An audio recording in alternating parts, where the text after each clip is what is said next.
hi, my name is Ariana. So how many of you have noticed during a race that the runners have like a piece of paper pinned on the front of their jersey and it has numbers? Okay, so most of you. Do any of you know what it's called? No? Okay.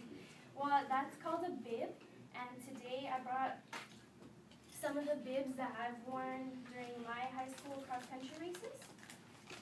And by learning about the bib, you will have a greater understanding of the running culture.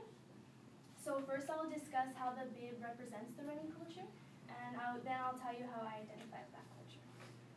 So the purpose of the bib is so that whoever's hosting the race could keep track of the order in which the athletes cross the finish line. So there's two types of, well, in high school there's two types of races. There's an invitational, and that's usually an unofficial race, and it's typically hosted by a high school, and they invite the other high schools in the area to come and compete.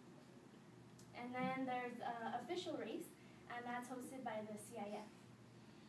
But whoever's hosting, they administer these bibs to the coaches, and then the coaches distribute them to their athletes.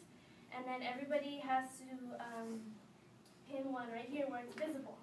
And I left the pins on one of these bibs so that you can see, everyone gets 4 pins.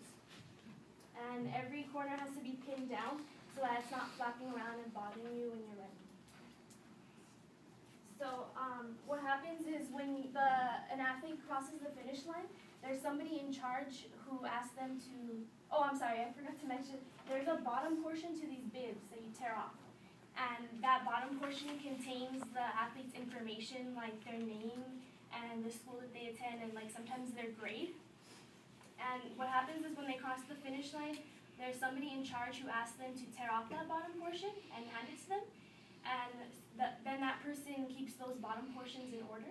And the purpose of that is because later, like, they post a list of the order, and you can go and see what place you finished the race in. So I identify with this culture because I've been running long distance since I was 10 years old. And I was like sort of born into the culture because my dad ran track and field in high school, and my 2 older brothers also ran track, and they did cross country as well. And I was like in the 5th grade, like I said, 10 years old when my oldest brother started high school. And his cross-country coach allowed me to run with their cross-country team. And I did that every summer until I went to high school, and then I joined my high school's cross-country team. So now hopefully you guys have a better understanding of the bib and the running culture that it represents. And so first I talked about how the bib represents the running culture, and then I told you about my experience in the running culture. And I guess what I want you guys to take away from this is that running can be for anyone. You don't have to be athletic or be fast or have any experience running. It's not limited to like a certain like type of person or group of people. And that's what I like most about it. Thank you.